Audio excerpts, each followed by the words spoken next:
सर्वज्ञ श्री चक्रधर स्वामी की जय।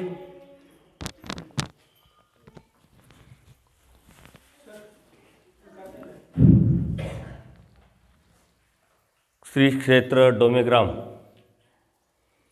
येथे 1 तारखेपासून सर्वज्ञ सेवा वासनिक मंडळ यांच्या वतीनं हा जो कार्यक्रमाचा आयोजन केलेला आहे त्याचा आज 6वा दिवस आहे।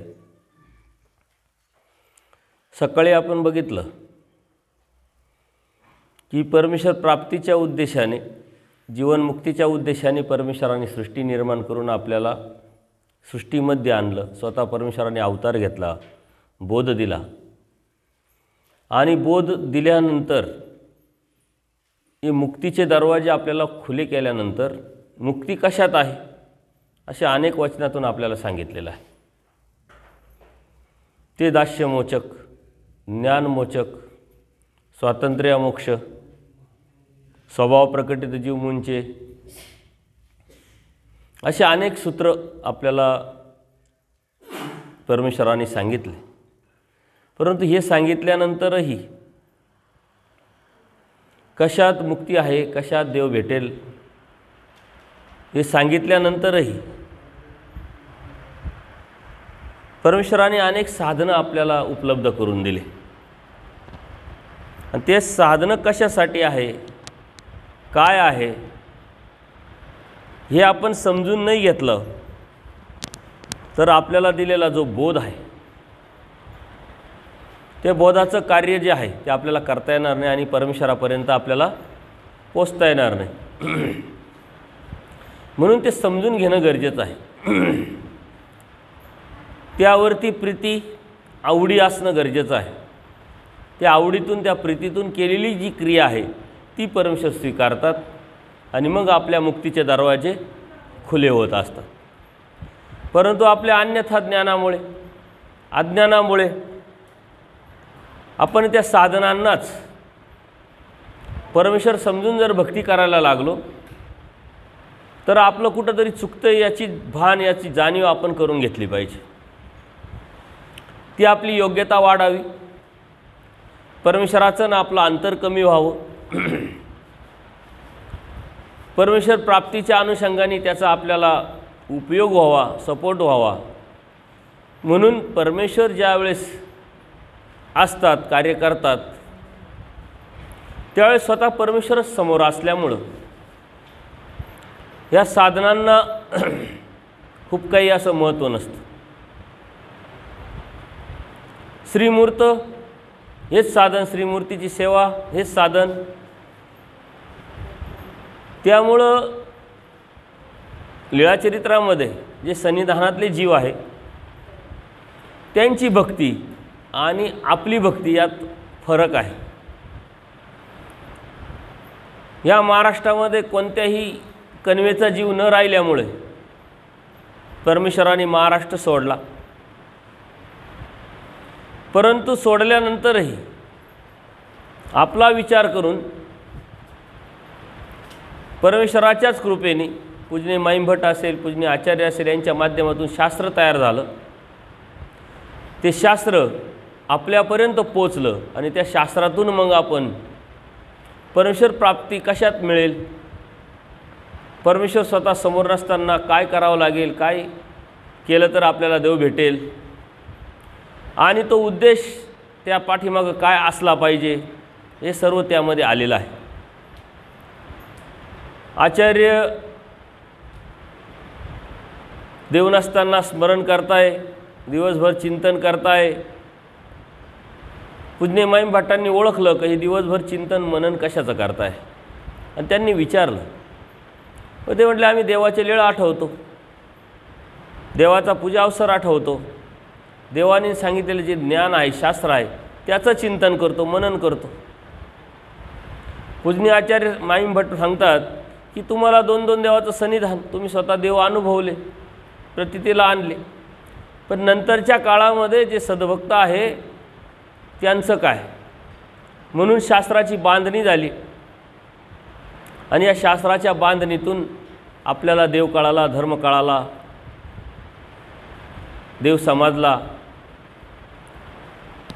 ही शास्त्राची बांधणी करत असताना पूजनीय माईम भट्टांनी आचार्यांनी भरपूर कष्ट घेतले। त्या कष्टातून आपल्यापर्यंत शास्त्र आलं, धर्म आला, तत्वसिद्धांत आले, आचार विचार प्रणाली आली। परंतु देवानी जो उद्देश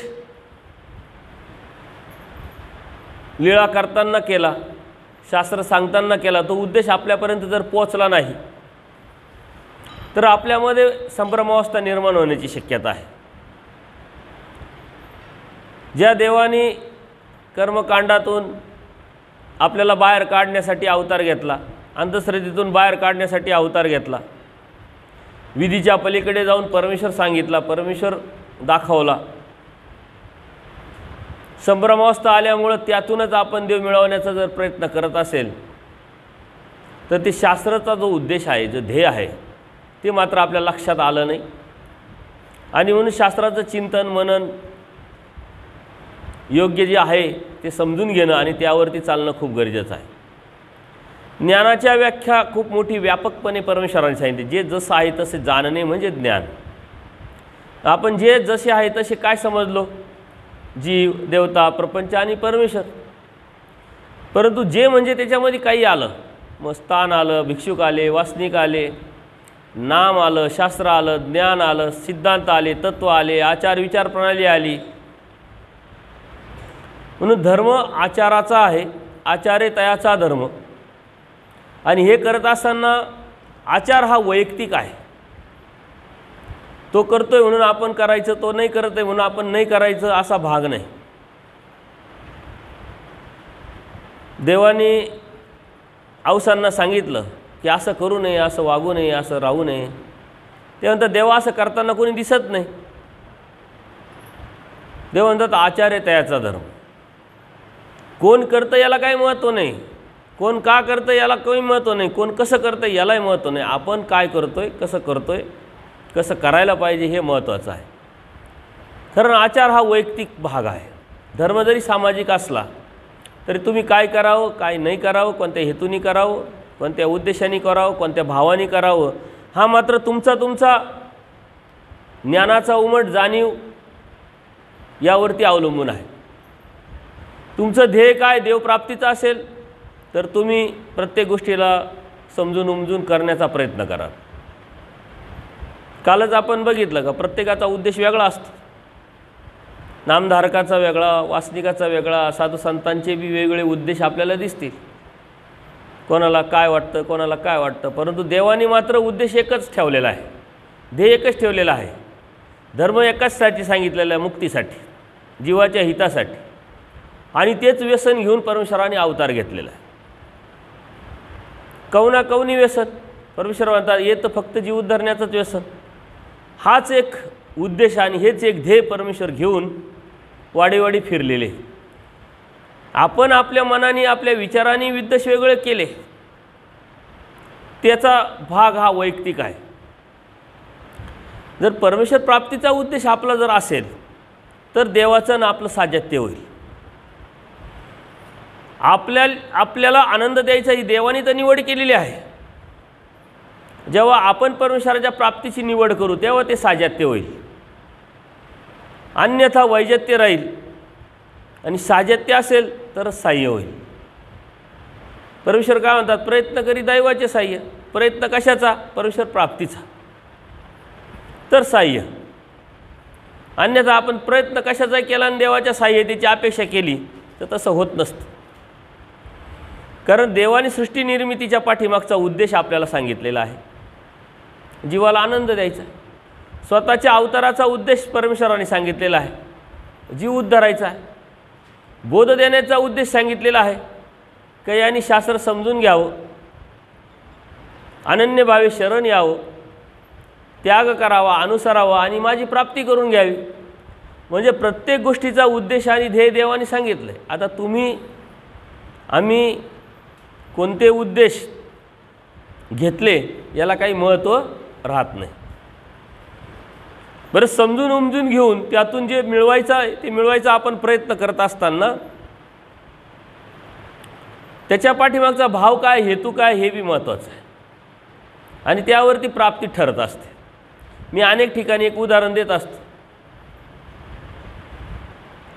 मग ते मजूर करणारे जे लोक आहे त्यांच्या संदर्भातले, बिल्डिंग बांधतातले मजूर, शेती करणारे मजूर, पुढं कंपनीत काम करणारे लोक घ्या, कामगार घ्या. कोणी म्हणतं आम्ही इतके पैसे कमवायला आलेले, कोणी म्हणतं आम्ही हे फक्त काम करायला आलेलो आहे, कोणी म्हणतं ही कंपनी मी चालवतो, ही शेतीच मी करतो किंवा ही बिल्डिंगच मी बांधतो आहे. त्याच्या पाठीमागची धारणा काय आहे यावरती त्यांची प्राप्ती पण ठरत असते. जो म्हणतो मी काम करण्यासाठी आलेलो तो आयुष्यभर कामच करतो म्हणजे पाट्याच टाकतो. जो म्हणतो मी पैसे कमवायला आले तो 2 पैसे जास्त मिळवण्याचा प्रयत्न करतो. जो म्हणतो हे मी करतोय तो मात्र मालक होतो. तसं इथं येणाऱ्यांचं आहे. एखाद्या नामधारकाला विचारलं की तू धार्मिकता का करतोय, तो म्हणतो मला सांसारिक सुख मिळावेत. तो सुखाच्याच पाठीमागं लागेल. मग सुख कशातून मिळतील याचाच शोध घेईल आणि तेच त्याला पटेल पण आणि पचेल पण. एखादा म्हणतोय जे माझं यश आहे ते माझं टिकावं, अजून वाढावं, थोडंसं 2 एकर 4 एकर व्हावेत, थोडे पैसे जास्त पैसे यावेत, थोडा मान आहे जास्त मानपान भेटावा. मग तो त्याच अभिलाषेने धार्मिकता करणारा दिसेल. एक काय म्हणतो मला देव भेटला पाहिजे, मला देव समजला पाहिजे, देव कळाला पाहिजे, त्यामुळे मी उपदेश घेतला आहे.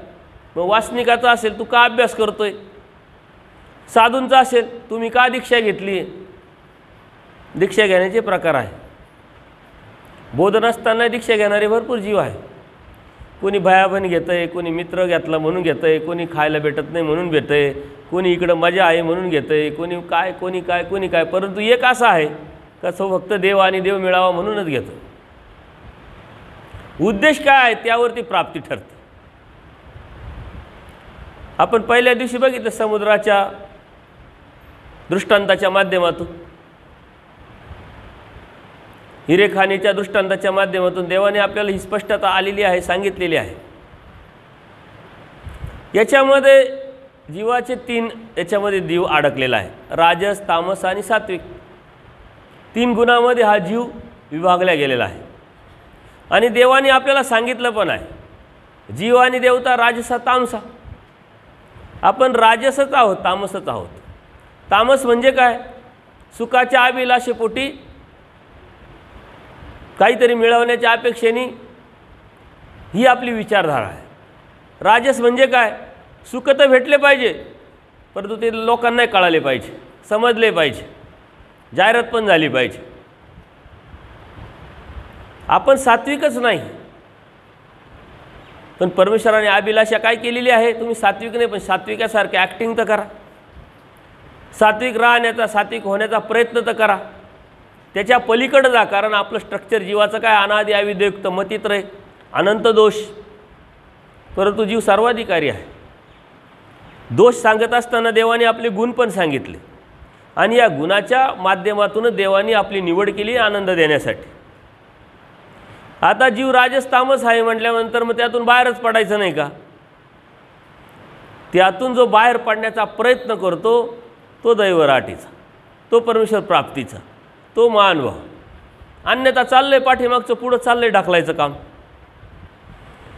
म्हणून आपण काय करतोय आणि त्याच्या पाठीमागं आपल्याला अभिलाषा काय आहे यावरती त्याची वृत्ती ठरते आणि या वृत्तीनुसार त्याची क्रिया ठरते आणि त्या क्रियेनुसार परमेश्वराचा स्वीकार ठरत असतो.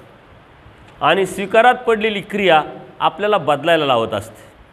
आपलं ध्येय गाठण्यासाठी आपल्याला तो सर्वात मोठी उपलब्धी होत असते. परंतु ध्येयापर्यंत पोहोचण्यासाठी, उद्देशापर्यंत पोहोचण्यासाठी या साऱ्या प्रक्रियेतून आपल्याला जावं लागेल. परंतु ते प्रक्रियेतून जाण्याच्या अगोदर तुमचं ध्येय पक्क ठरलं पाहिजे की मला देव हवा आहे, देव पाहिजे. कारण धर्म हा मुक्तीसाठी असतो, बाकी कशासाठी नसतो. कर्म असे सगळे पावे. कर्माची गती अति गहन. आज आपण जे जन्माला आलेलो आहे, ज्या कर्माने आपण राहतो आहे, या कोणत्या जन्माचं कर्म हे आपल्याला सांगता येत नाही. कर्माची गती जर आपण समजून घेतली तर अति गहनाची गहन आहे. आज आपण जन्माला आलो,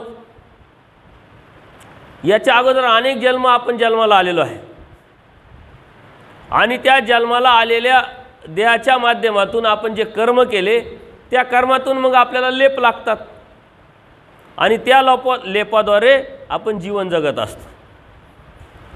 आता मानव जन्माचा नरदेहाचा लेप आपल्याला लागला. आता त्या मानव जन्माचा देहाचा जो लेप आपल्याला लागला, त्या लेपाद्वारे आपल्याला आपण आज जीवन कंटत असतो. आता ते लेप लागले कधी, कर्म केले कधी, तर पाठीमागील जन्मी. कारण अगोदर करावं लागतं, अगोदर पेरावं लागतं, मग उगवतं. कंपनीत महिनाभर काम करावं लागतं, मग पगार भेटतो. शेती केल्यानंतर पैसे भेटतात, व्यापार केल्यानंतर पैसे भेटतात. अगोदर काहीच भेटत नाही. याचा अर्थ काय, कर्म आपण अगोदर केले आणि नंतर त्याची फलनिष्पत्ती झालेली आहे.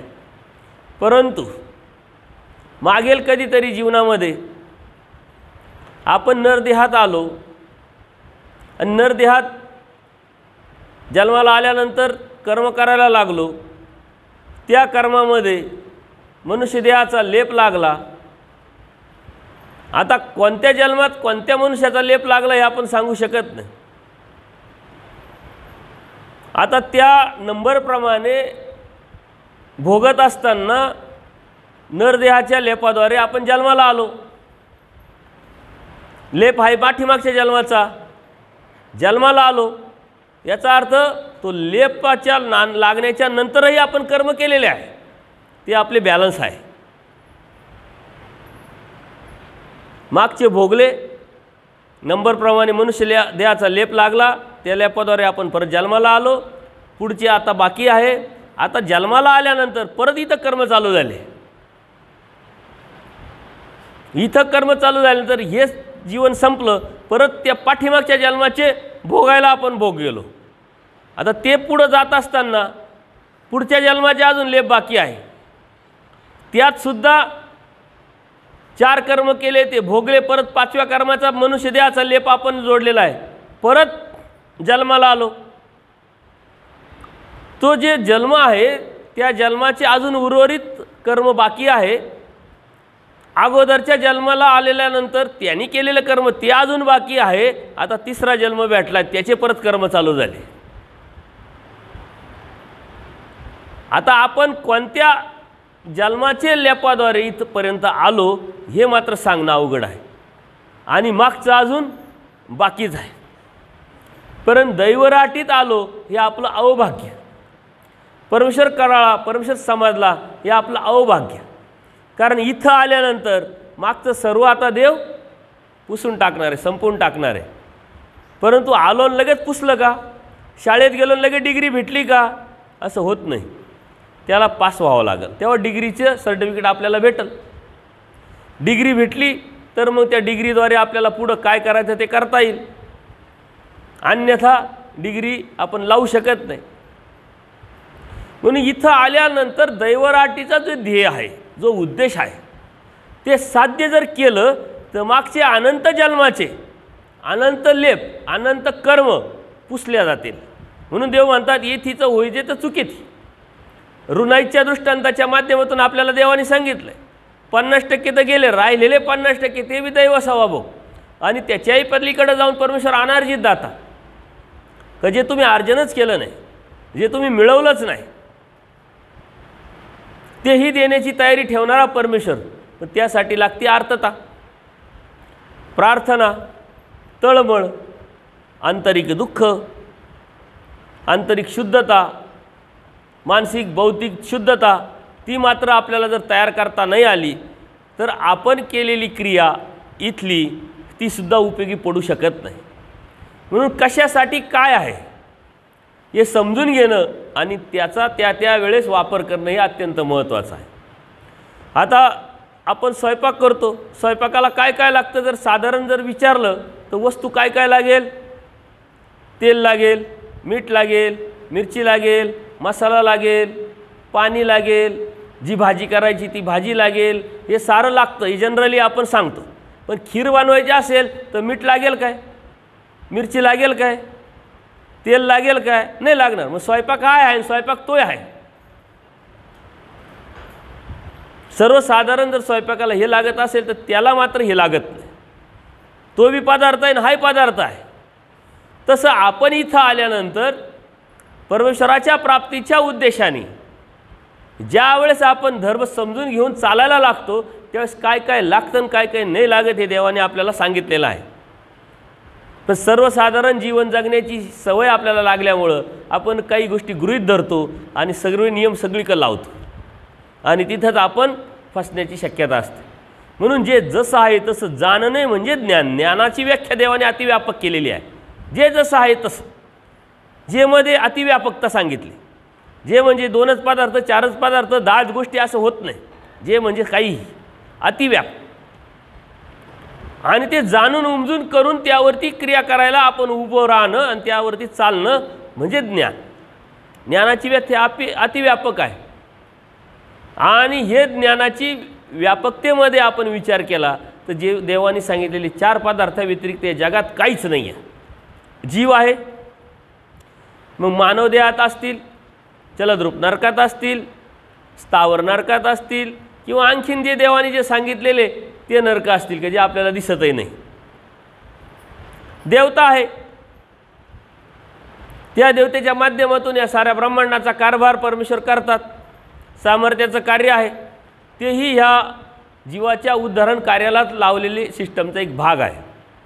प्रपंच आहे, अष्टधा प्रपंच, आप, वायू, भूमी, आकाश, वायू, तेज, रज, तम, सत आणि त्यानंतर आहे परमेश्वर. या 4 पदार्थ व्यतिरिक्त जगात काही आहे का? या सृष्टीत काय आहे का? काहीच नाही आहे. आता हेच आपल्याला समजून घेणं म्हणजे सारी ब्रह्मांड, सारी सृष्टी समजून घेणं आणि तेही आपल्याला सांगितलेलं देवाने ते सुद्धा आपल्याला समजत नाही. ही आपली शोकांतिका आहे.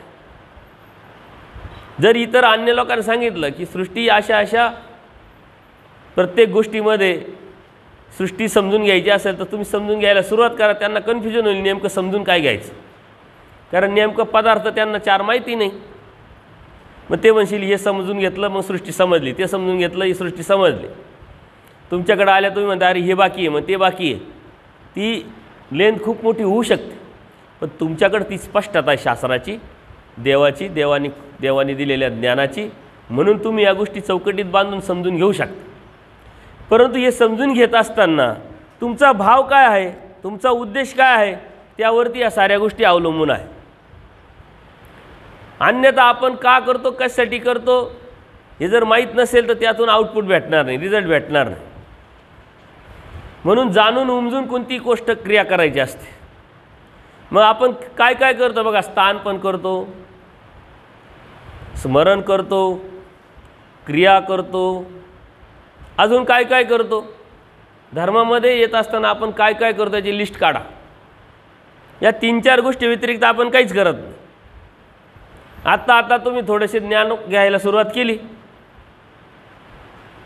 मग ज्ञान घ्यायला सुरुवात केली म्हणजे काय, लीळाचरित्रात जायला लागले, सूत्रपाठात जायला लागलो, सत्संग ऐकायला लागलो. आता ज्ञान घ्यायला सुरुवात केली, ज्ञान समजून घ्यायला सुरुवात केली. मग बाकी काय राहिलं, आचार. मग आचार करायला सुरुवात केली. मग कोणता करायचा कोणता नाही करायचा याचं संशोधन आलं, याचं समजून घेणं आलं. त्याच्याही पलीकडं कोणत्या हेतूने तुम्ही करताय हे अत्यंत महत्त्वाचं. कोणत्या भावाने करताय, कारण जीव राजसा तामसा, एक तर तामसा भावाने करतील किंवा राजस भावाने करतील. देव म्हणतात त्याच्या पलीकडे जाऊन जर केलं तर आमच्याकडे पोच. आता हे राजस तामस जे भाव आहे, जे जीवाचे आहे ते देवतेचे आहे. देवाने स्पष्ट सांगितलंय जीव आणि देवता दोन्हीची सांगड घातली आणि त्यातलं सारखेपण आपल्याला सांगितलंय. जर तुम्ही राजस भावानी करत असाल, तामस भावानी करत असाल तर अप्रत्यक्षरित्या देवतेचंच करता, कारण देवतेचंच तुमच्यामध्ये उतरलेलं आहे, ते साजात्य आहे. आणि त्याच्या पलीकडं सात्विक, आणि सात्विकच्या पलीकडं परमेश्वर भक्ती, निर्गुण निराकाराची, या तिन्हीच्या पलीकडं काय आहे ते परमेश्वराचं आहे. तर याच्या तिन्हीच्या पलीकडं आपल्याला जावं लागेल. आणि जीवाची एक अवस्था असते, एक तामस अवस्था, एक राजस अवस्था, एक सात्विक अवस्था. सात्विकच्या पलीकडची अवस्था ती खरी परमेश्वराच्या ज्ञानाची, परमेश्वराच्या भक्तीची, परमेश्वराच्या धर्माची अवस्था आहे. आणि तिथपर्यंत गेल्याशिवाय आपण मात्र दैवराट जे ठरत नाही, परमेश्वराच्या प्राप्तीपर्यंत जाऊ शकत नाही. तिथपर्यंत जाण्याची आपली ताकद आपल्याला निर्माण करणं म्हणजे ती साधना, म्हणजे ती भक्ती, म्हणजे ती धार्मिकता. त्याचा आता विचार जर तुम्ही करत असाल तर तुम्ही योग्य रस्त्यावर आहात. नाही तर चाललं आहे, आपण क्रिया करतो कोणत्या भावनेने, कोणत्या उद्देशाने करतो. साधू संतांकडे आपण पंगत ठरवली तर मार्गात राहतात 25 लोक, आणि आपले नातेवाईक राहतात 50 लोक, आणि 100 जणांना फोन करेल राहत आहे. मग आता ही क्रिया तामस झाली की राजस झाली? परत आपण क्रिया करतो कोणत्या उद्देशाने करतो? का आमच्याकडे काहीतरी आहे, आम्हाला मानपान भेटला पाहिजे, बाबांनी आम्हाला म्हटलं पाहिजे, अरे खूप धार्मिक आहे, खूप क्रिया करतात, मग शेट असे शेट तसे, पुढं पुढं झालं पाहिजे. मग ही क्रिया राजस की तामस? त्याच्याही पलीकडे जाऊन सात्विक भाव ने आपल्याला क्रिया करायची आहे. हाय देवकृपेने आपल्याकडे दिलेलं आहे, ते कुठंतरी उपयोगी परमार्गाच्या लावलं पाहिजे. कोणाला समजो का न समजो, कोणाला कळो का न कळो, परंतु आपली क्रिया घडली पाहिजे, या भावनेने केलेली सात्विक क्रिया. त्याच्याही पलीकडची क्रिया काय? ती देवाला अपेक्षित आहे. कद तोची व्हावा तोची भेटावा, त्या उद्देशाने केलेली क्रिया ती निर्गुण निराकाराची. परमेश्वरा प्राप्तीच्या उद्देशाने केलेली क्रिया ती परमेश्वराच्या स्वीकारात पडेल. उद्देश काय आहे, ध्येय काय आहे, हेतू काय आहे, भाव काय आहे, त्याच्यानुसार ती प्रक्रिया ठरते. त्यानुसारच त्याचा रिझल्ट भेटतो, त्यानुसारच आपल्याला त्याचं फळ भेटत असतं. आणि अनेक वेळेच्या माध्यमातून परमेश्वराने आपली स्पष्टता आपल्याला करून दिलेली आहे. म्हणून आपण धार्मिकता करत असताना पहिला प्रश्न आपण आपल्याला विचारायचा, स्थानवंदन करायला चाललो तर का चाललो, कशासाठी चाललो? स्थानवंदन करायला जात असताना कसं करायचं, त्यातून आपल्याला काय फायदा होणार आहे?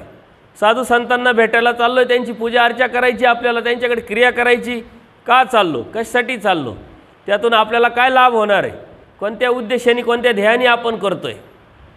शास्त्र अभ्यासाची इच्छा झाली, सूत्रपाठ वाचायला लागलो, लीळाचरित्र वाचायला लागलो, सत्संग ऐकायला लागलो, का ऐकतोय, का वेळ देतोय, का अभ्यास करायचा आहे, काय समजून घ्यायचं आहे, त्यातून आपल्याला काय प्राप्त करायचं आहे? स्मरण करायला बसलो, आपण स्मरण का करतोय, कशासाठी करतोय, कोणाचं करतोय, त्यातून होणारा फायदा काय आहे, लाभ काय आहे, तो खरंच भेटेल का? हे प्रश्न आपण आपल्याला विचारले पाहिजे. पण आपल्याला प्रश्न विचारायचे वावडे आहे. अध्यात्मामध्ये प्रश्नांचं वावडं आहे असं कर्मराटीत म्हटलं जातं. तिथं श्रद्धा ठेवायची असते, बाकी प्रश्न विचारायचे नसतात. परंतु आपल्या धर्माला प्रश्नांचं वावडं नाही आहे. प्रमाणासाठी आपण आचार्य अर्जुन देव घेऊ शकता. अनेक प्रश्न विचारले म्हणून भगवद्गीता जन्माला आली. महादाईसा आहे, अनेक प्रश्न विचारले म्हणून आपल्यापर्यंत शास्त्र पोचलं. पूजनीय माईम भट आहे, अनेक प्रश्न देवाला विचारले. आचार्य आहे, अनेक प्रश्न देवाला विचारले. प्रत्येक गोष्ट विचारून समजून उमजून जाणून घेऊन त्यावरती चालण्याचा निश्चय केला, निग्रह केला, म्हणून आपण त्यांचे गोडवे आज गातो आहे. इथं मात्र प्रश्नांना वावडं नाही, परंतु कोणीतरी तुमचं तोंड बंद करून टाकले, म्हटले प्रश्नांना वावडं आहे, प्रश्न विचारल्यावर दोष आहे. प्रश्न निर्माण केले तर तुमची बुद्धी धर्मावर नाही, साधनावर नाही, साधकावर नाही, तुम्ही विपरीत झालेले आहे असं जर कोणीतरी काहीतरी म्हणत असेल तर त्यावेळेस आपण सावध होणं गरजेचं आहे. पूजनीय महादाईसांनी प्रश्न विचारल्यानंतर देवानी कुठे टोकलं नाही. का सारखे सारखे प्रश्न विचारतात, तुमची का आमच्यावर निष्ठा नाही, आम्ही का परमेश्वर नाही, आम्हाला तुम्ही परमेश्वर म्हणून समजत नाही, भजत नाही, असं कुठेही देवानी टोकलं नाही. जे वेदवंत आहेत त्यांच्या प्रश्नाला उत्तरं, जे बोधवंत आहेत त्यांच्या प्रश्नाला उत्तरं, जे काहीच विचारत नाही त्यांनाही देवाने बोलतं केलं. प्रसंगानुरूप तत्त्वज्ञान सांगितलं, नाही प्रसंग तर प्रसंग उभे करून तत्त्वज्ञान सांगितलं. 6 प्रकरण सांगायची देवाची प्रवृत्ती झाली आहे, प्रसंग नाही आहे, प्रसंग उभा केला. परस नायकांना स्थिती दिली, स्थिती देऊन मरायला लावलं, सारं रचायला लावलं, जाळायला लावलं आणि मग 6 प्रकरण सांगितलं. प्रसंगानुरूप जर सांगितलं तर लोकांच्या लक्षात राहतं. हे देवानी आयडिया वापरलेली आहे. आपण हे प्रसंगानुरूप जर सांगितलं तत्त्वज्ञान तर पटकन लक्षात येतं. पण प्रसंग अनेक हजारो आपल्या दिवसभरात येतात आपल्यावरती, परंतु शास्त्रात नसल्यामुळे त्या प्रसंगात नुसरूप आपण काय शिकायचं असतं हे मात्र आपल्या लक्षात येतं. प्रसंगानुरूप आपल्याला देवाने तत्त्वज्ञान सांगितलं आहे. तो प्रसंग म्हणजेच लीळा, ते प्रसंग म्हणजेच प्रकरण. त्यानुसार आपल्याला जर देवाने सांगितलं आहे सूत्र, त्या सूत्राचा अर्थ त्या प्रकरणानुसार आपल्याला समजत असतो, जाणून घेत असतो आणि त्यावरती चालण्यासाठी परमेश्वरानेही आपल्याला आपलं ध्येय, आपली साध्य हे आपल्या नजरेसमोर आणून दिलेलं आहे. बोध म्हणजे काय की तुमचं साध्य काय, तुमचं ध्येय काय याची स्पष्टता करणं. आणि बोध होताच आपल्याला परमेश्वर कळाला, परमेश्वर समजला, परमेश्वर जाणवलं. याचा अर्थ आपलं ध्येय काय, आपल्या अध्यात्माचं ध्येय, आपल्या धार्मिकतेचं ध्येय, आपल्या साधनेचं ध्येय, आपल्या क्रियेचं ध्येय, आपल्या स्थानवंदनाचं ध्येय, प्रत्येक गोष्टीचं ध्येय फक्त आणि फक्त परमेश्वर प्राप्ती आहे. परंतु ध्येय बाजूला ठेवून जर आपण काही करत असेल तर मात्र ते आपल्याला प्राप्त होऊ शकत नाही. आणि सकाळी आपण बघितलं, प्राप्त ते जरी नाही झालं पण वाया जाणार नाही. मग वाया जाणार नाही तर कोणत्या अनुषंगाने संस्कार लागतील. संस्कार पाठीमागं आहे म्हणून ते इथपर्यंत आलं आहे, इथं केलं आहे म्हणून पुढे बी जाणार आहोत. परंतु त्याच्या पलीकडे जाऊन आपल्याला विचार करावा लागेल. आणि म्हणून देवाने प्रत्येक प्रसंगानुरूप आपल्याला तत्त्वज्ञान सिद्धांत सांगितलेले आहे. थंडीचे दिवस असतात, हिवाळ्याचे दिवस असतात आणि सर्व सद्भक्त व्यापार करत असतात. सकाळी सकाळी थंडी जास्त वाजते ऊन पडायच्या अगोदर आणि त्याच वेळेस मातीकाम चालू असतं. आणि हे मातीकाम चालू असताना थंडी मात्र जोराची पडलेली असते. आणि थंडी पडल्यानंतर मग आपण काय करतो, कोणी स्वेटर घालतं, कोणी ब्लँकेट घालतं, कोणी शेक करतं आणि त्यावरती आपल्यावरती पर्याय काढून जगत असतो. परंतु आचार्य असे असतात का कपडे घालायच्या ऐवजी, शेक करायच्या ऐवजी, स्वेटर घालायच्या ऐवजी सारे कपडे काढूनच काम करू राहिले. आता सर्वांना आश्चर्य वाटलं, एवढी थंडी वाजते आणि आम्हाला थंडी वाजत असताना आचार्यांना मात्र काहीच होत नाही, असं कसं काय. मग ते आचार्यांना विचारतात की तुम्हाला थंडी वाजत नाही का. म्हटले तुम्ही उघडे होऊन मातीकाम करू राहिले, व्यापार करू राहिले एवढ्या थंडीमध्ये. आचार्य काय सांगतात, आम्ही वैरागी, आम्हाला काय होत नाही. म्हटले तसं काही, आम्ही असे आहोत, आम्ही तसे आहोत, ही मानसिकता आपली निर्माण झालेली आहे की नाही. कोणी नामधारक असेल तो अन्य लोकांना हिनवत असतो, आम्ही परमेश्वराची भक्ती करतो, आम्ही देवतेची भक्ती करत. कोणी वासनिक असतो तो नामधारकाला हिनवत असतो का तुला काय येतं, काय समजतं, 4 साधनं काय आहे, 4 पदार्थ काय आहे, आचार विचार काय आहे, सूत्रपाठ काय आहे, लीळाचरित्र काय, तुला काय कळतं, हिनवत असतो की नाही. त्याच्या पुढे जाऊन भिक्षुक असतो, तो भिक्षुक वासनिकाला हिनवत असतो. तो म्हणतो कपडे घालून पहा, एवढं सोपं आहे का, आम्ही इथपर्यंत पोचलो, सहजासहजी पोचलो आहे का, आम्ही असे आहोत, आम्ही तसे आहोत, ही भावना निर्माण होत असते. थोडासा आणखीन आचाराच्या बाजूने झुकलेला असतो, तो यांना सांगत असतो, यांना काय नुसतं पंक्ती खायच्या, मौज मजा करायच्या, देवाने तर 8 नियोजन सांगितलेलं आहे आणि हे तर काहीच करत नाही. मग आपण चर्चा करत राहतो, ज्ञान झालं त्यांनी 8 नियोजन करावं, जे अज्ञान आहे त्यांनी आश्रम बांधावेत. आणि मग त्या आश्रमामध्ये ज्ञानी यांनी कधीतरी आलं तर ते सेवा करायला आम्ही तयारच आहोत म्हटले, आहे की नाही. तर ह्या साऱ्या चर्चा आपल्या होत राहतात. हे मतांतर जरी असले तर सिद्धांताला, आचाराला, तत्वाला धरून आहे. ज्ञान झालं असं समजतात ना, मी समजतो. आता मी म्हणलं मला ज्ञान झालं, मला 4 गोष्टी कळाल्या, मग तुमच्या अपेक्षा रास्त आहे. ज्ञान झालं तर ज्ञानासारखं वागा, ज्ञानासारखं बोला, ज्ञानासारखं करा, काय चुकीचं आहे? तुम्ही टोकल्यानंतर आम्हाला राग येत असेल तर मग आमच्या या कपड्या घालण्याला काय अर्थ आहे? ज्ञान झालं असं समजतं तर तशी वागणं, तशी बोलणं बी, तसं राहणं, तशी कृती आपली असली पाहिजे.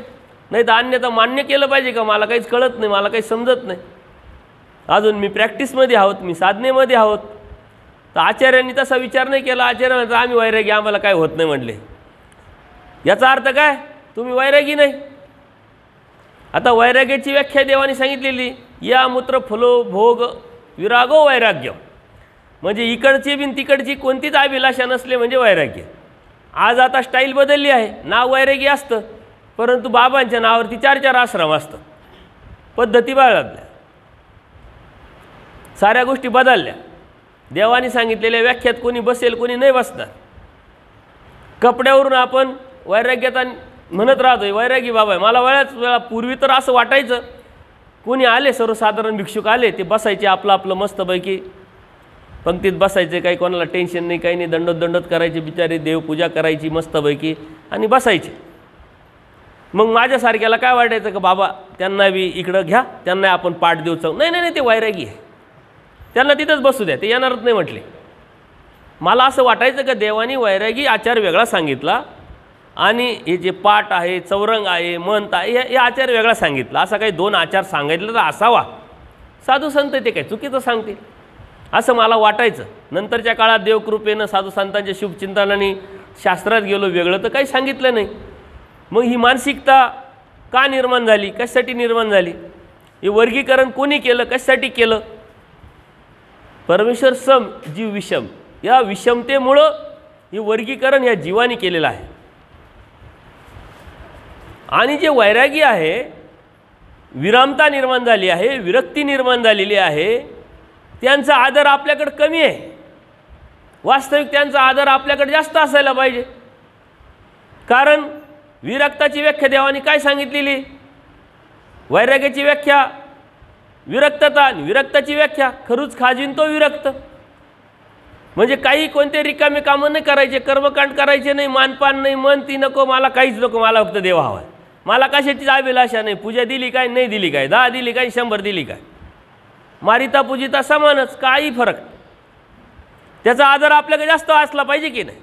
परंतु एखादे भिक्षुक पायी पायी चालतात, त्यांना आपण दंडोत घालायला आपल्याला वेळ नाही, तेव्हा तर वैरागी चालू द्या. आणि मग गाड्या बिड्या असल्या, देवाने सांगितलं उपाधिमंत मानिजे, मग ते सूत्र बरोबर आपल्या डोक्यात बसलं. त्याच्या पाठीमागं आपण पळणारे साधक कोणत्या उद्देशाने, कोणत्या भावनेने आपण धर्म समजून घेतला, यावरती साऱ्या गोष्टी अवलंबून आहे. आचार्यांच्या मनामध्ये भाव निर्माण झालेला आम्ही वैरागी आहोत, याचा अर्थ तुम्हाला काही जमणार नाही, तुम्ही ते करूच नका, तुमच्या ज्यांनी होणार पण नाही. आणि देव शेजारी आहे, शेजारी असल्यामुळे देवाने ते ऐकलेलं आहे. आणि आचार्यांनी जे सांगितलं ते देव स्वामी ऐकल्यानंतर देवाने एक सूत्र सांगितलंय, वानर्या वैराग्य मिरू आवडे हाही एक विकारच किंगा म्हटलं. आम्ही कोण आहोत हे सांगणं, हे दाखवणं, हे बोलणं, मग कृतीद्वारे असेल, बोलण्याद्वारे असेल, सांगण्याद्वारे असेल, किंवा कोणाच्या तरी माध्यमातून असेल, हा बी एक विकाराचे म्हटले. आणि असे आपल्याला आजूबाजूला भरपूर साधू संत, नामधारक, वासनिकसुद्धा दिसतात. तर वासनिक आहे बी 4 गोष्टी कळायला लागल्यानंतर तो बी मिरवतो ना स्वतःला. नामधारक आहे, साधू संत आहे, परंतु देवाने डायरेक्ट काय सांगितलं? विकार तोच आहे, त्यालाच विकार म्हटलं आहे.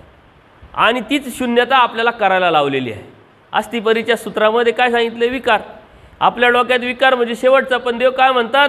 महादायसांना निमित्त करून विक्का एक मुख, विकतो 1000 मुख म्हटले. 1000 मुख आहे. मान पान देणं घेणं, आवडणे हा बी विकारच आहे म्हटलं. मग आपण त्या माध्यमातून बरेच कार्यक्रम आपल्या धर्मामध्ये होत असतात आणि ते आपण उपभोगत असतो, ऐकतही असतो, त्याला आपलं योगदान पण असतं. आता ते कशामध्ये मोडतं हे मात्र पाहण्याची नजर तुमची असली पाहिजे. कशासाठी, कोणत्या उद्देशाने, कोणत्या भावनेने करताय तो पाठीमागचा उद्देश समजून घेणं हे तुमचं काम आहे. त्यांनी तर केला, परंतु तुम्ही काय करताय, काय समजलं, यावरती साऱ्या गोष्टी अवलंबून आहे. देव सांगतात हे मिरवणं हाच विकार आहे. मिरवणं म्हणजे राजस प्रवृत्ती. जे पॉलिटिकल लोक असतात बघा, 2 रुपयाचं करायचं परंतु 10 रुपयाचं आव आणायचं. मी एका ठिकाणी सत्संगाला गेलो. सत्संग चालू असताना अचानक एक राजकीय व्यक्ती आली. आता यांच्यामध्ये चढाओढ असते. कार्यक्रम म्हटला का त्यांनी त्याच्या राजकीय संबंधातल्या लोकांना बोलवलेलं राहतं, यांनी याच्या राजकीय संबंधातल्या लोकांना बोलवलेलं राहतं. आणि मग ज्याच्या संबंधाने ती राजकीय व्यक्ती आली तो लगेच माईक घेतला आणि बाबा आता 2 मिनटं म्हणलं. ठीक आहे, काय हरकत नाही. मग ते सांगायला लागले का यांचं योगदान असं, यांनी असे कामं केले, असे तसे कामं केले, आपल्या मंदिराला ब्लॉक दिले, आपल्या मंदिरात असं केलं, मन तसं केलं. वास्तविक त्यांनी ते काहीच करेल नव्हतं. दुसरा लगेच उठला, खोटा कशाला बोलतो, यांनी थोडं केलं, उलट यांनी विरोध केला म्हटलं. तिथंच वाद. म्हटलं वाद घालू नका, आपला तो धर्म नाही. भांडते दोघे अन्याय देवाने सांगितले. आता हे गेल्यानंतर ठरवा. मग तो पहिला काय म्हणतो, यांनी केलं नाही मलाही माहिती, पण आल्यानंतर तोंडावर स्तुती केली तर पुढं भविष्यात फायदा होईल म्हटलं. ऐका, त्याच्यामुळे मी म्हटलो आता यांनी लगेच माझ्याशी भांडण, म्हणजे त्यांच्यावरून भांडणारे सुरू झाले. मग मी थांबवलं, त्यांना समजून सांगितलं. तर या साऱ्या ज्या गोष्टी आहे, हा धर्म जसा आहे तसा आपण समजून घेत नाही. आपण सात्विकतेकडे अजून झुकलो नाही. त्याच्या पलीकडे जायचं तर अजून लांबच लांब आहे. जेव्हा त्याच्या पलीकडं जो जाईल, सात्विकतेच्या पलीकडं, तो वैरागी. ज्याच्यामध्ये विरक्ती आली, विरामता आलेली, तोची व्हावा, तोची भेटावा, त्या उद्देशाने त्याचं उठणं, त्या उद्देशाने त्याचं बसणं, बोलणं जर असेल तर तो विरक्त. आणि देवाला विरक्ताची अपेक्षा आहे. कारण ज्ञानाच्या पाठी म्हणजे काय होतं म्हटले, वैरागी उपस्थित. आपण हे विरुद्ध देवाला लावलं. म्हणले देवाने ज्ञान स्वीकारलं. कुठं ज्ञान स्वीकारलं? रुद्रपूरला. आता देवाला ज्ञान स्वीकारायची गरज आहे का? पण सृष्टी व्यवस्था आहे, समाज व्यवस्था आहे, म्हणून देवाने स्वीकारलं. आता म्हटले ज्ञान झालं, मग त्यांच्यामध्ये वैराग्यता निर्माण झाली, म्हणून ते सालबर्डीला 12 वर्ष गेले. कोण? देव. आता देवाला ज्ञानाची वैराग्याची गरज आहे का? बरं, आपल्याला ज्ञान झालं तर मग वैराग्यता विरक्त आली पाहिजे, परंतु नाही म्हणायची सवयच नाही राहिली. इनकमिंग कंटिन्यू चालूच आहे. आणि आलेला विखो पाय हा नाव देवाने सांगितलं, क्षणोक्षणी त्याग करायला लावलं, पण ती मात्र दिसत नाही. मग ज्ञान आहे की नाही? कारण ज्ञानाच्या पाठीमागं विरक्तता दिसायला पाहिजे, ती दिसत नाही. आणि कोणीतरी बोललं तर मग त्याच्यावरती अडचणी आहे. या साऱ्या ज्या गोष्टी, तत्त्व काय, सिद्धांत काय, धर्म काय, हे त्यांनी जरी समजून घ्यायचं असला तरी आपण कशासाठी घेतोय समजून, त्यावरती साऱ्या गोष्टी अवलंबून आहे. प्रत्येक लीळेमधून देवाने आपल्याला काहीतरी सांगितलं आहे. लीळा देव काय म्हणतात, आमचा जो भक्त त्याचं उठणं बसणं वाया जात नाही. मग देवाचं बोलणं, उठणं बसणं, लीळा वाया जातील का? वाया जाण्यासाठी आहे का? नाही. देवाच्या सृष्टीचा उद्देश, अवतरण्याचा उद्देश त्याच्याशी निगडीत आहे, त्याच्याशी संबंधित आहे. नुसताच अवतार घेतला असता, वाडीवाडी फिरला असतो, यांचा उपहार स्वीकार, त्यांचा उपहार स्वीकार, यांना संबंधदान द्या, इकडं जा तिकडं जा, दर्शन द्या, असं झालं असतं तर, शास्त्र काहीच सांगितलं नसतं तर आपल्यापर्यंत आलं असतं का? जीवाला स्वतःहून ज्ञान संभवत नाही, हे परमेश्वराने सांगितलंय, म्हणून देवाला ज्ञान सांगावं लागलं. प्रसंगानुरूप हे तत्वसिद्धांत आचार विचारप्रमाणे सांगावी लागलेली. ती कशासाठी सांगितलेली आहे? ती ह्या जीवाने स्वीकारावी, त्यावरती चालावं म्हणून सांगितलेली आहे. पण प्रत्येक लीळेचा जो हेतू आहे, भाव आहे, तो आपण समजून घेतला पाहिजे. आणि मग भट काय सांगतात, या वेगळा तो कोण म्हटले. ठीक आहे, तुम्ही म्हणताय वैराग्य मिरू आवडे हाही विकारच आहे, मग आम्ही कोण आहोत, याच्या वेगळा कोण आहे म्हटले. मग देवाने काय सांगितलंय, जीव विकारा वेगळा केवढाही झालाच नाही म्हटले. कोणताही जीव विकारा वेगळा झालाच नाही, म्हणून आम्ही आव आणण्याचं काही कारण नाही का आम्ही त्यातले नाही ना आम्ही यातले नाही आहे. सकाळी आपण शेवटी एक सिद्धांत पाहिला, कोमल ज्ञानी विखो विघ्न. कोमल ज्ञानी कोण? जो शाब्द ज्ञानी आहे, जो शाब्द ज्ञानात आहे तो कोमल ज्ञानी आहे. मग तो कोणी का असेना, आणि कोणत्या अवस्थेला पोचलेला असेल तरीही त्याला विषय हा अडचणीचाच आहे, विघ्नाचाच आहे. शरदोबा काय होते, देवाकडून बोध, नुसता बोधच नाही झाला, डायरेक्ट आस्तिपरीचं निरूपण आणि त्यांनी ऐकलं पण. परमोच्च शिखरावरती आचाराची अवस्था, घृणापूर्ण जिंकली तरीही सवय काहीशीची नाही व्हावी, सवय झाली एका झाडाची आणि धर्मावरून गेले. नुसते धर्मावरून नाही, नामावरून गेले. भृगऋषीचं उदाहरण देवानी सांगितलं. स्त्री आणि पुरुष विभागाही नाही जाणे, परंतु दर्शन होताच धर्मावरून गेला. मग आपली काय बात आहे. परंतु आम्ही जर त्यातले नाही असं जर सांगत असेल, याचा अर्थ आम्ही काहीतरी खोटं बोलतोय, आम्ही काहीतरी तुम्हाला भुलवतोय. आम्हीही त्यातले आहोत, आम्ही जीव आहोत, तुम्ही जीव आहात. काही नामधारक वासनिकांची अशी मानसिकता असते, साधू आहे ना मग त्यांना काही लागतच नाही, त्यांना कशाला लागतं काय. मग मी एकदा बोललो त्यांना, म्हटलं साधू काही जनावर आहे का, त्यांना काहीच लागत नाही, अष्टस्वभाव तर त्यांच्याकडं पण आहेच. साधू म्हणजे काय देवाने व्याख्येत सांगितलेलं आहे, आणि त्या व्याख्येत जाऊन प्रॅक्टिस करणारा तो साधक. ही साधना करत करत पुढे जाणं, ही प्रॅक्टिस करत करत आपल्यातले दोष कमी करणं, आपल्यातली गुणाची वृद्धी करणं, आणि तोची व्हावं तोची भेटावे या अवस्थेला जाऊन मग नामे वेद नामे बोध, नामे साह्य नामे प्राप्ती. वेदानी मग बोधानी मग साह्यासाठी प्राप्तीसाठी. साह्य कोणतं, प्राप्तीचं.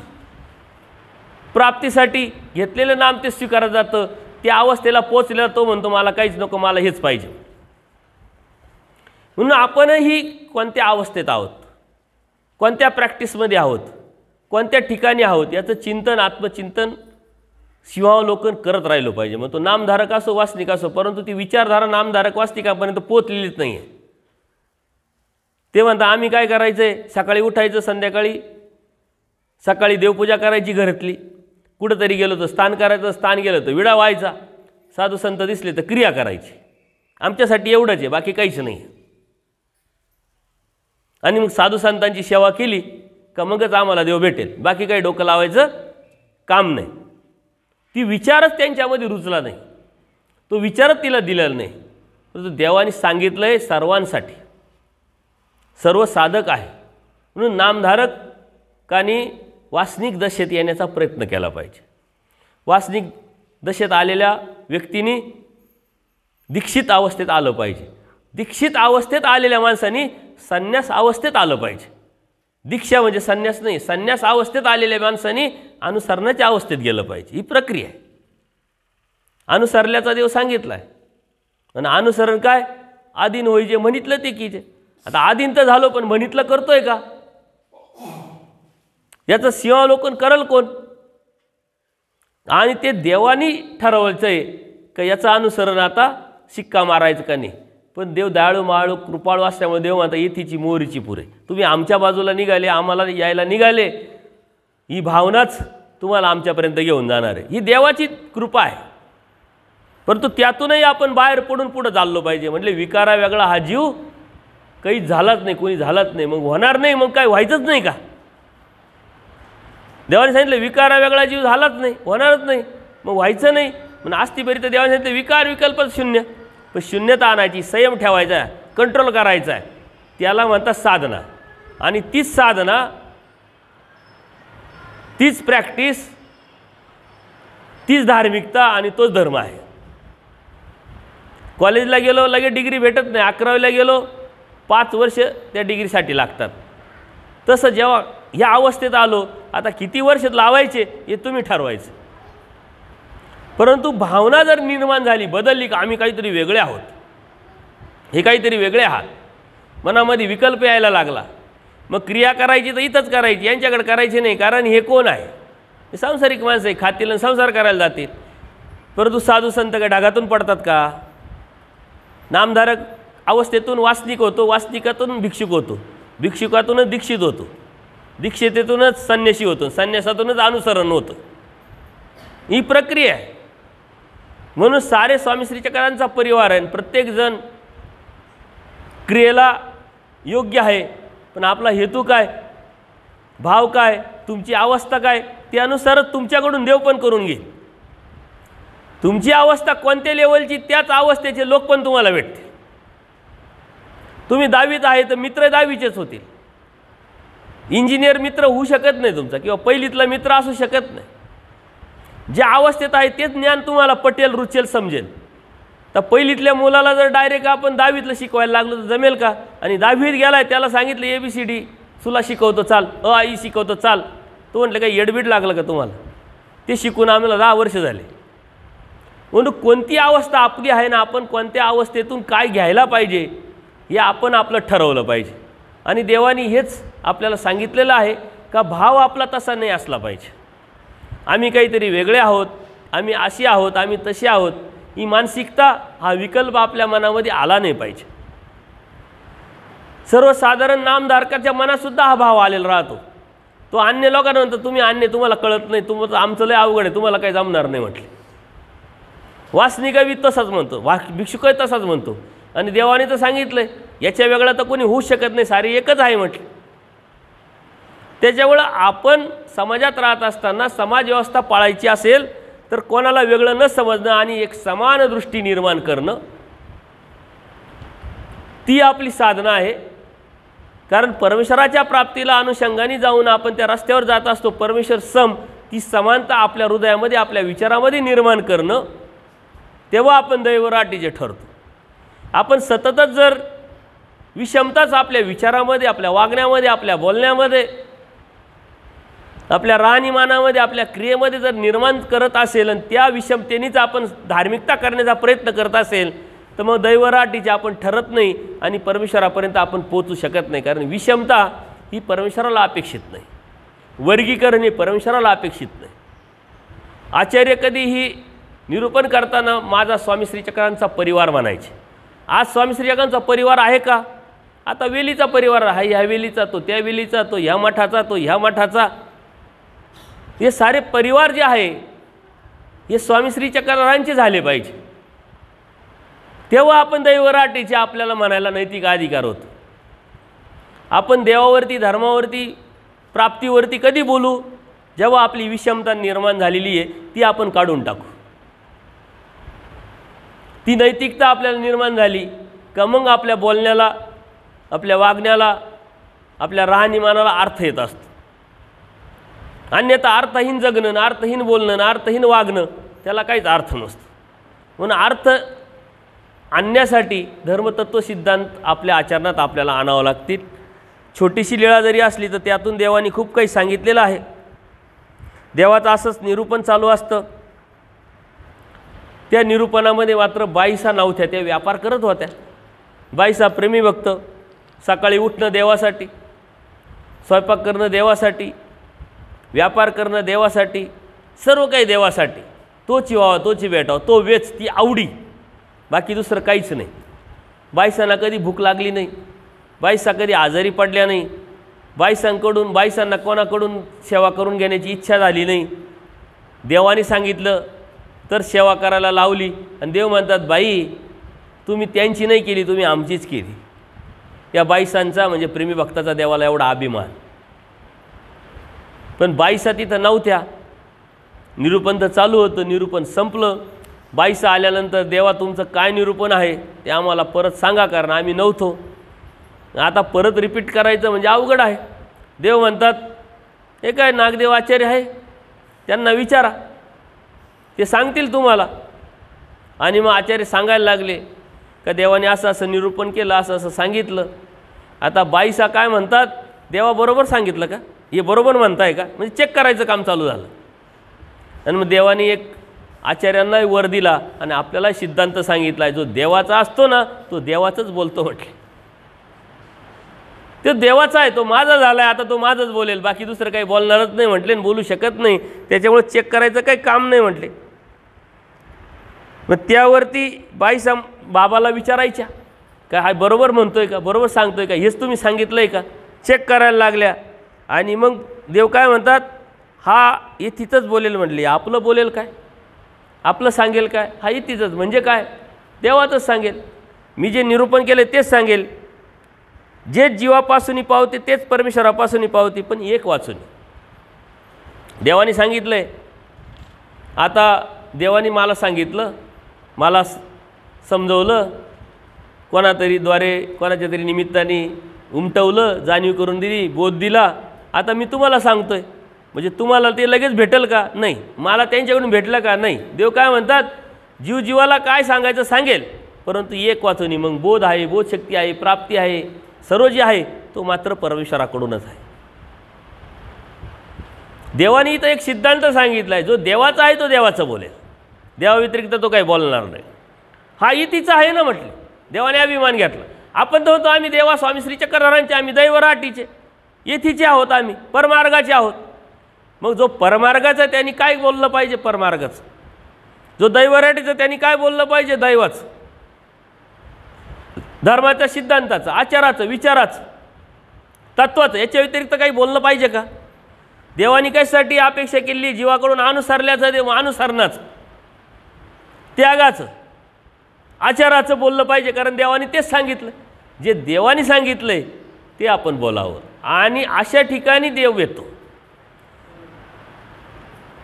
आम्ही कपडे घातले स्वामी श्री चक्रधरांचे, आम्ही पाईक स्वामी श्री चक्रधरांचे, आम्ही दैवराटीचे, आणि आम्ही लागलो भागवत कथा सांगायला, आम्ही लागलो बोधकथा सांगायला, आम्ही लागलो इकडूनच्या तिकडूनच्या पुराणातल्या गोष्टी सांगायला. तर मग आम्ही येथीचे आहोत का? इतीचे आहे का? हे बी आपण लक्षात घेतलं पाहिजे. जो जो आहे, जो जसा आहे तसाच बोलेल म्हटले. आतलं काय आहे आपलं तो तेच बोलत राहतो. आणि ह्या बोलण्यातून त्याची तो ओळख पण देत असतो. म्हणून नामधारक काय बोलतोय त्याच्यावरून आपल्याला त्याची ओळख करतात. वासनिक काय बोलतोय, कशावर बोलतोय, त्याच्यावरून त्याची आपल्याला पारख करता येते. कोणते साधू संत काय बोलताय, कशावर बोलताय, त्याच्यावरून त्याच्या बुद्धीची ओळख आपल्याला करता येते. परंतु आपण तेवढा विचारच करत नाही. आपण काय म्हणतो, ड्रेस घातलाय ना बात खतम. तो काय बोलतोय, कसा वागतो, काय घेणं नाही, काही नाही. ड्रेसवरती श्रद्धा, आपल्या कपड्यावरती श्रद्धा आहे आपली. देवावरती नाही, धर्मावरती नाही, साधूंवरती नाही, आचारावरती नाही, विचारावरती नाही, ज्ञानावरती नाही, शास्त्र कशावरती श्रद्धा नाही. ड्रेसवरती श्रद्धा. ड्रेस घातला लगेच उद्धारला म्हटले, विषयच नाही. ड्रेस नाही आहे, तुम्ही इकडं बसा, तुमच्यासाठी हे नाही म्हटलं, तुमच्यासाठी आमची क्रिया पण नाही. कोणी असा कार्यक्रम घेतला आहे का वासनिकांना क्रिया करायची? चला गंधाक्षता लावायच्या, संकल्प सोडायचा, पूजा करायची. नाही, त्यांनी गंधाक्षता घेतला, नाही संकल्प सोडला, नाही पूजा घेतली. पण निदान ते बी स्वामी श्री चक्रधरांच्या परिवारातले आहोत. यातलाच कोणीतरी पुढं सरकेल, यातलाच कोणीतरी आचार्य होईल, मंत होईल, यातलाच कोणीतरी पुन्हा संबंध जाईल, यातलाच कोणीतरी परमेश्वराच्या ज्ञानाला, प्रेमाला प्राप्त होईल, अशी भावना ठेवून वासनिकांना पंगत घातली का कोणी? तुम्ही घातली? चांगली गोष्ट आहे. मग म्हणून इथपर्यंत पोचले. सुरुवात झाली नामधारक वासनिकाकडून, मग साधू संतांकडून, मग पुढं पुढं सरकतं की नाही माणूस? कुठं घातली वासनिकांना पंगत तुम्ही? असं असं घरी बोलवलं काय काय? वा वा, वासनिकालाच गुरु मानलं. सोपं काम आहे, टेन्शनच नाही. पूजा नको, द्यायला नको, घ्यायला नको.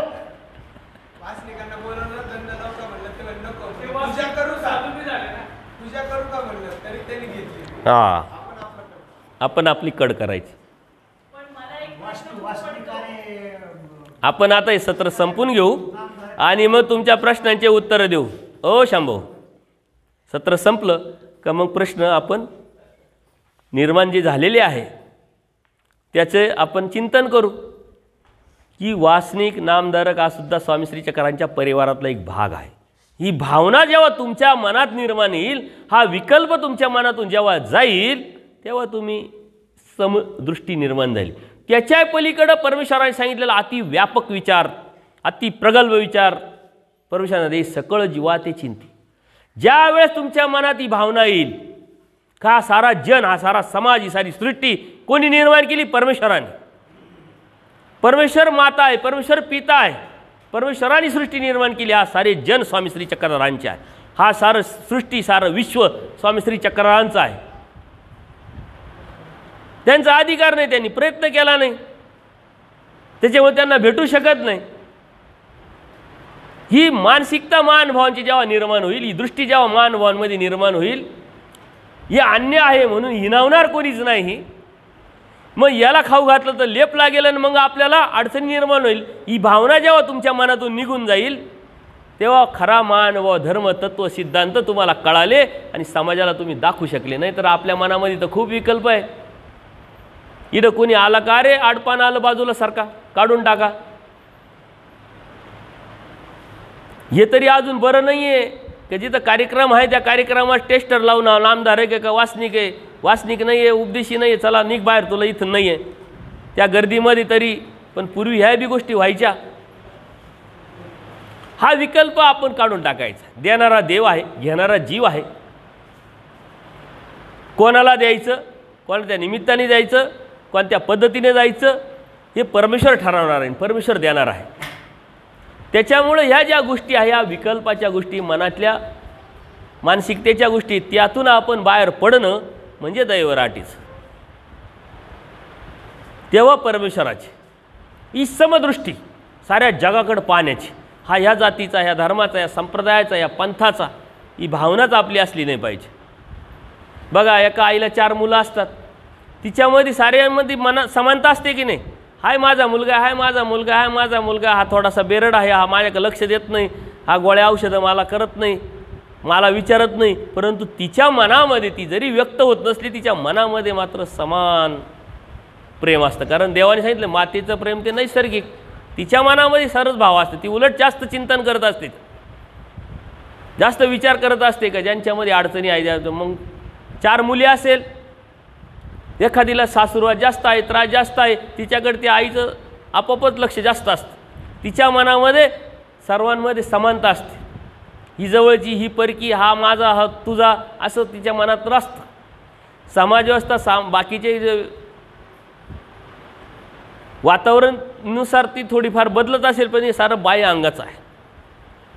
तसंच परमेश्वराचं आहे. परमेश्वर सकळ जीवाचे चिंतित. मग नरकात गेलेल्या जीवाचं चिंतन करतात, नित्य नरकात गेलेल्या जीवाचं देव चिंतन करतात. आमचा देव सर्वांचं चिंतन करतात, माझा देव सर्वांचा विचार करतात. मी मात्र कोणाचा विचार करतो? मोजक्या महानुभावांचा. त्याच्यातही हे पात्र योग्य, हे पात्र अयोग्य, हे असं, हे तसं, हा बी विकल्प आपल्या मनात आणतो. म्हणजे आपण किती छोट्या विचाराचे, कंजेस्टेड विचाराच्या पायाजवळ पाहणारे आणि स्वतःला दैवराटीच ते समजतो. कसं होईल? आपल्या मनामध्ये, आपल्या दृष्टीमध्ये एक समानता निर्माण झाली पाहिजे. देवाने हाच विकल्प फेडण्यासाठी तर अनेक लीळा केल्या. त्या लीळेच्या माध्यमातून सांगितलं, देव म्हणतात बाई हा येथीचा आहे, येथीचंच बोलेल. त्याच्यावर तुमच्या मनात विकल्प आणू नका. एखादा नामधारकाकडून जर आपल्याला काही ऐकायला भेटलं तर आपण असं म्हणतो याच्याकडून कसं काय ऐकायला अधिकारच नाही आणि अजून कपडेच घातले नाही. देव म्हणता येथीचा आहे, येथीचंच बोलेल. तो नामधारक जर तत्वसिद्धांतावर, धर्मावरती बोलत असेल, एखादा वासनिक असेल, तत्वसिद्धांत धार्मिकतेवरती बोलत असेल, तर तोही येथीचा आहे. म्हणून त्याचाही ऐकण्याचा आदर आपण ठेवला पाहिजे. साधू संतांचा तर विषयच नाही. परंतु आपल्या मनामध्ये काय, विशिष्ट लोकांकडूनच ऐकावं. पण देवाने त्याच्याही पलीकडे जाऊन सांगितलं आहे. सामान्य स्त्रियेच्या ठिकाणी जरी एखादा साधक गेला, तुमच्या प्रश्नाला उत्तर तुम्हाला मिळवायचं असेल आणि तो देऊ शकत असेल तर तिथे जा म्हटलं. हातीच्या गजस्कंदी विषयामध्ये रमतोय, श्रीमंती रमतोय, परंतु धर्मतत्वज्ञान तो सांगू शकत असेल तर तिथे जा म्हटलं. एखाद्यामध्ये खूप वैराग्य येत आहे, पण ज्ञानाविन वैराग्य काय करावं बापिया म्हटले, त्याला ते विचारू नका म्हटले, याला विचारा म्हटले. हा सारा विकल्प या देवानी सर्व काढून टाकलेला आहे. पण आपण तत्वशास्त्रात जात नाही, समजून घेत नाही, म्हणून आपल्या डोक्यात विकल्प जात नाही, तो विकल्प वाढत राहतो. आणि परमेश्वराने विकल्पाची शून्यता करायला. विकल्प आपल्या डोक्यात एकच आहे, देवताजनित विकल्प. देव म्हणतात देवताजनित विकल्पातून तुम्ही बाहेर पडले, कारण बोध होतात तुम्ही त्यातून निघाले. पण ह्या विकल्पातून तुम्ही जोपर्यंत बाहेर पडत नाही तोपर्यंत तुम्हाला देव समजला नाही, देव कळाला नाही, दैवराटीचे तुम्ही ठरू शकत नाही. हा विकल्पच आहे. म्हणून विकल्पाची शून्यता. देव घेऊ आवडे म्हणून विकाराची शून्यता. हे धर्मतत्वज्ञान समजून घेतल्यानंतर ते करणं, त्या करण्यावरती सातत्यपूर्ण राहणं, आपल्या मनातून जो भावना आहे, मन मालका आहे, विकल्प आहे, तो काढून टाकणं म्हणजे आस्तीपरी. आस्तीपरी काय खूप मोठी आहे, खूप अवघड आहे का? असं काही नाही आहे. पण आस्तीपरी तुमच्या मानसिक शुद्धतेशी निगडीत आहे, अंतःकरण शुद्धतेशी निगडीत आहे, बौद्धिक शुद्धतेशी निगडीत आहे. तुमच्या प्रगल्भ विचाराशी निगडीत आहे, तुमच्या बौद्धिक बोल्डशी निगडीत आहे ना. आपण तर कंजिस्टेड झालो, छोटे छोटे झालो. कोणी साधक आलं तर आपल्याला आपलेपणा वाटत नाही, आपण लगेच चंबुकुबळ मारतो, लगेच निघतो. परंतु आम्ही ज्ञानी आहोत, आम्ही म्हणत आहोत, हे मात्र आम्हाला म्हणत चला. परंतु दुसरा साधक सहन करायची ताकद तुमच्यात नसेल तर मग तुमच्यामधला जो विकल्प आहे तो गेलाच नाही, फिटलाच नाही. तुम्ही दैवराटीचे कसे, देवानी यातूनच सांगितले जो येथीचा आहे तो बोलेल म्हणले, जो जसा आहे तोच ते बोलेल. कोण काय बोलतो, कोण कसा वागतो त्यावरती आपल्याला त्याची ओळख करता येते. लीळा छोट्या छोट्या असल्या तरी देवाने त्याच्या पाठीमागे जे तत्त्व मर्म सांगितलेले ते खूप मोठं असतं आणि त्याचंच आपण चिंतन करत असतो. सकाळी आपण एकाच लीळेचं चिंतन केलं ना, आता तर छोट्या छोट्या 2च लीळेचं चिंतन केलं. आता साऱ्या लीळा जर आपण घेतल्या ना डोमेग्रामच्या तर आपलं आयुष्य इथंच जाईल आणि देव पण भेटल. परंतु आपण तारीख ठरवलेली 11 तारीख, 9 तारीख सुटा, कारण आपल्याला जायचं आहे. कुठं जायचं हे मात्र आपल्याला माहीत नाही. कुठं जायचं एकदा ठरवा आणि मग आपण स्थिरतेला निर्माण करून परमेश्वराला प्राप्त करण्याचा रस्त्याने नंतर 100% लागू, हे मात्र नक्की. सर्वज्ञ श्री चक्रधर स्वामी की दंडवत हो.